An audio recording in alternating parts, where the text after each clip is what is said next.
그때 솔로몬이 이르되 여호와께서 캄캄한 데 계시겠다 말씀하셨사오나 내가 참으로 주를 위하여 계실 성전을 건축하였사오니 주께서 영원히 계실 처소로소이다. 하고 얼굴을 돌이켜 이스라엘의 온 회중을 위하여 축복하니 그때 이스라엘의 온 회중이 서 있더라.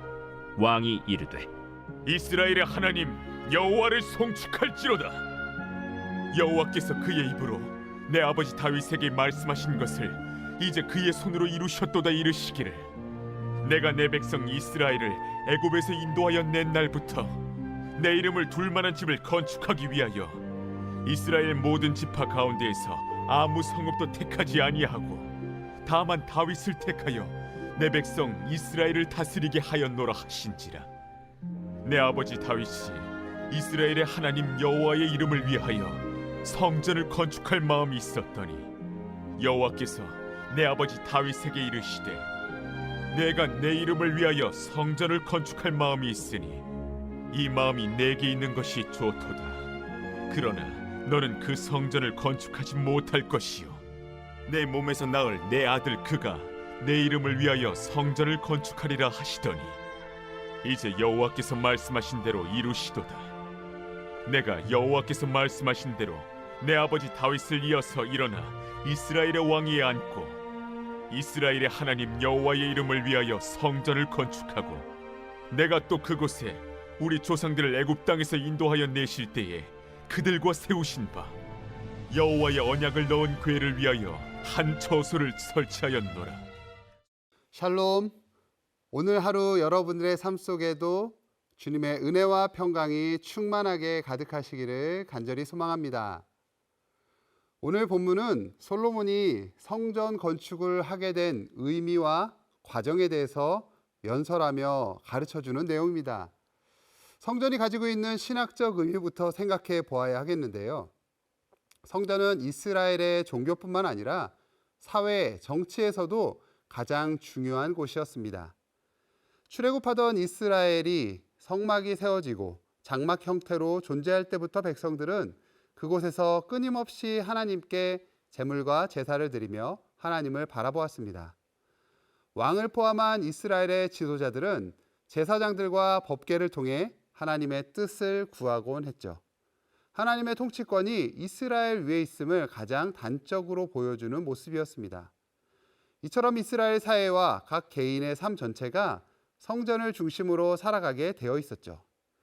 이스라엘이 신정 통치를 지향하는 공동체였기 때문에 그들의 삶 중심에 성전이 갖는 의미는 매우 중요하고 반드시 필요한 것이었습니다. 오늘 본문 속에서 말을 하고 있는 화자는 솔로몬 왕입니다. 솔로몬 이외에 여러 사람들이 있었지만 솔로몬이 전면에 나서서 주도적으로 이야기하고 있듯 그려져 있죠.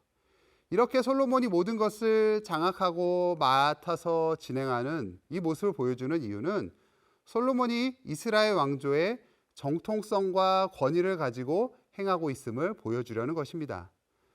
사실 솔로몬은 다윗의 아들들 중에서 왕위에 오를 가능성도 희박했고 힘도 약했습니다. 또한 정적들이 언제 자신을 숙청할지 모르는 그 긴박한 상황 속에서 급작스럽게 왕권을 장악한 것이기 때문에 자신의 안위를 위해서 왕위에 오르고는 3년간 자신의 숙적들을 제거하는 과정을 겪어야 했죠. 그렇기 때문에 자신이 성전 건축과 봉헌을 어떻게 했는지를 명확하게 밝히는 것이 매우 중요했던 겁니다. 12절 13절 말씀을 함께 읽어볼까요? 그때 솔로몬이 이르되 여호와께서 캄캄한 데 계시겠다 말씀하셨사오나 내가 참으로 주를 위하여 계실 성전을 건축하였사오니 주께서 영원히 계실 처소로소이다 하고, 솔로몬이 성전을 건축하려는 이유를 백성들에게 선포하고 있습니다. 하나님이 원해서 성전을 건축하는 것은 아니었고 하나님이 어둡고 좁은 성막 안에 계시겠다 스스로 말씀하긴 하셨지만 솔로몬 본인은 왕궁에 거하면서 하나님을 그렇게 좁은 곳에 어두운 곳에 모실 수는 없다 하여서 성전을 건축한다 이야기하는 것이죠. 주를 위하여 성전을 건축했다, 이것을 강조하는 겁니다. 주님이 영원히 거하실 처소로 삼기 위해 성전을 건축합니다. 과연 주님이 이곳 성전에만 계시겠습니까? 주님이 영원히 계실 처소, 이 표현은 오해를 살 수도 있습니다. 물론 솔로몬 자신도 오늘 본문은 아니지만 8장 27절 말씀에서는 하나님이 참으로 땅에 거하시리이까 하늘과 하늘들의 하늘이라도 주를 용납하지 못하겠거든 하물며 내가 건축한 이 성전이오리까. 27절에서도 어찌 하나님이 이곳에만 계시겠냐며 하나님은 어디에나 계시다고 선포합니다. 이 본문을 보다가 잠시 제가 초등학생 어린 시절 다니던 교회를 다니던 생각이 났습니다. 교회당은 저에게도 너무나 익숙한 곳이었기 때문에 어린 나이에 교회 예배당 안에서 열심히 뛰어놀았죠. 그러다 보면 관리 집사님과 장로님들께 꾸중을 들었던 기억이 납니다. 하나님께서 성전에서 계신데 엄숙해야 한다, 이렇게 말씀하셨던 거죠. 장난도 쳐서는 안 되고 거룩하게 있어야 하는 곳이라 말씀해 주셨습니다. 그 이야기를 듣고는 저는 질문이 생겼습니다. 하나님 앞이라서 그렇게 엄숙하고 진지해야만 한다면 하나님은 여기 예배당 안에만 계신 건가? 다른 곳에서는 하나님이 계시지 않는 걸까? 무소부재하신다는 그 하나님의 속성을 이야기하며 생각해 보았던 기억이 납니다. 어찌 하나님이 성전에만 거하시겠습니까? 영원히 거하실 처소다라고 이 표현한 것은 어찌 보면 민망한 표현이 될 수도 있겠죠. 하지만 솔로몬은 이 성전을 건축하면서 16절에서 20절의 말씀에서도 강조해서 이야기하지만 주의 이름을 위해 성전을 건축했다 말씀합니다. 자신의 성전 건축에 대한 당위성이 매우 중요한 것이라는 것을 말하는 거죠. 다윗은 성전을 건축할 수 없었지만 나 솔로몬은 여호와께서 말씀하신 대로 이스라엘의 하나님 여호와의 이름을 위하여 성전을 건축했노라 선언하는 것입니다. 그리고는 21절에서부터 여호와의 언약을 넣은 궤를 위하여 한 처소를 설치했다라고 말씀합니다. 이것은 성전이 하나님의 영원한 처소라는 표현함으로 인해서 하나님을 어느 건물이나 공간에 가두어 놓고 그곳을 절대화하려는 인간적인 오해를 막기 위함으로 볼 수 있습니다. 솔로몬이 성전에서 하늘을 향해 기도하듯 성전은 인간들에게 하나님을 기억나도록 하는 곳이며 하나님 앞에 서 있다는 상징적인 의미의 장소로 볼 수 있습니다. 또 하나님께 예배하고 찾고 구하고 만나도록 연결되는 그 장소로서의 의미가 크다는 것이죠. 솔로몬은 성전 건축의 과정과 이유를 설명하며 다윗이 성전 건축을 하려 했었다라고 설명합니다. 그러나 19절 말씀처럼 하나님이 말씀하시길 다윗 너는 그 성전을 건축하지 못할 것이다 말씀하셨고 내 몸에서 낳은 내 아들인 솔로몬 자신을 통해서 성전을 건축할 것이다 라고 가르쳐 주셨다는 것이죠.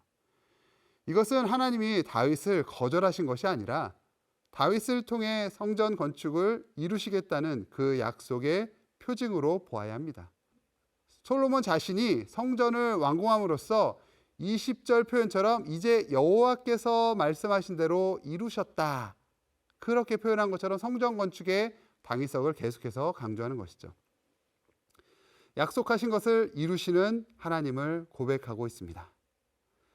여러분, 주님은 어디에 계십니까? 우리가 예배하는 교회 건물 안에 계십니까? 아니면 내가 귀히 여기거나 어떻게 의미 있게 여기는 어떤 특정한 장소나 특별한 순간에만 계십니까? 주님은 어디에나 계십니다. 우리가 주님 안에 거하고 있고 또한 주님이 우리 안에 거하고 계시기 때문이죠. 그것이 주님과 함께 동행하는 우리의 삶이라는 것이죠. 어떤 특정한 장소와 특정한 시간에만 하나님의 사람인 듯 살아갈 것이 아니라 모든 삶의 장소에서 모든 삶의 순간에서 하나님의 사람으로서 예배하는 삶을 살 수 있어야 하지 않겠습니까? 내가 서 있는 어디에서든 하나님을 예배하는 예배자가 될 수 있어야 하는 것이죠. 그래서 우리의 삶 전부를 통해 하나님을 예배하며 그렇게 살아낼 수 있어야 합니다. 이 말씀을 기억하며 오늘 하루 우리의 삶에서도 주님을 예배함이 멈추지 않는 복되고 귀한 하루가 되실 수 있기를 간절히 소망합니다. 기도하겠습니다. 아버지 하나님, 주님은 어디에나 우리와 함께 하시오니 언제나 나와 함께 하시오니 나의 온 삶을 통해 주님을 예배하게 하시고 언제나 어디서나 주님과 동행하며 주님의 은혜를 맛보며 살아가는 귀하고 복된 하루하루가 되도록 인도하여 주옵소서. 감사드리며 예수님 이름으로 기도합니다. 아멘.